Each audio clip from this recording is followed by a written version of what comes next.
কখনোই যারা এই ধরনের কথা বলছে তাদের বিরুদ্ধে আইনি ব্যবস্থা নিব এটা বলি। আমি একজন married person, I am not divorced. অনেক ধরনের গল্প মানুষ তৈরি করে, সেটা খুব দুঃখজনক। সবকিছু জবাবদিহি করতে হবে।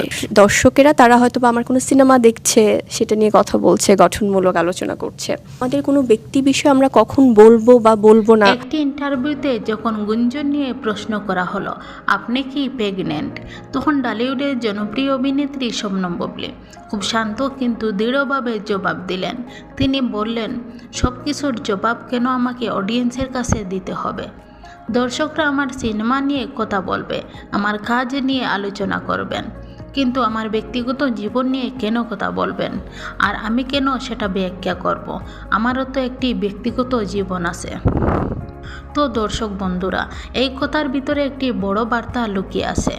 আমরা যারা দর্শক তারা একজন শিল্পীর কাছে ভক্ত হতে পারি, তার অভিনয়, তার সিনেমা, তার সাফল্য এসব নিয়ে আলোচনা করতেই পারি, কিন্তু তার ব্যক্তিগত জীবন, তার পরিবার, তার মাতৃত্ব এসব বিষয় খুব সংবেদনশীল এবং ব্যক্তিগত থাকে। একজন অভিনেত্রী পর্দায় সবার নায়িকা, কিন্তু বাস্তব জীবনে তিনি একজন মানুষ, তারও ব্যক্তিগত পরিবার আছে। আমরা প্রায় ভুলে যাই ক্যামেরার আলো নিভে গেলে তারকারাও আমাদের মতো সাধারণ জীবনযাপন করেন, তাদেরও অনুভূতি আছে, সিদ্ধান্ত আছে, স্বাধীনতাও আছে। বুবলির বক্তব্য আসলে দায়িত্বশীল একটি অবস্থান। তিনি সরাসরি কিছু স্বীকার বা অস্বীকার না করে স্পষ্ট করেছেন, কাজ আর ব্যক্তিগত জীবন আলাদা। একজন শিল্পীর কাজ নিয়ে সমালোচনা হতেই পারে, কিন্তু ব্যক্তিগত জীবন নিয়ে অতিরিক্ত কুতূহল কখনো কখনো সীমা ছাড়িয়ে যায়। আমাদেরও উচিত সচেতন হওয়া। গুঞ্জন ছড়ানো বা অপ্রমাণিত বিষয় নিয়ে আলোচনা করার চেয়ে শিল্পীর কাজগুলোর মূল্য করা বেশি গুরুত্বপূর্ণ।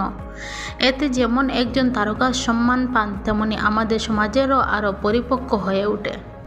সবশেষে বলবো, ভালোবাসা দিন, সমর্থন দিন, কিন্তু ব্যক্তিগত পরিসরকে সম্মান করুন। এটাই একজন দায়িত্বশীল দর্শকের পরিচয়। এমন আরও সুন্দর সুন্দর এন্টারটেনমেন্ট খবর পেতে আমাদের চ্যানেলটি সাবস্ক্রাইব করে পাশে থাকবেন। ধন্যবাদ।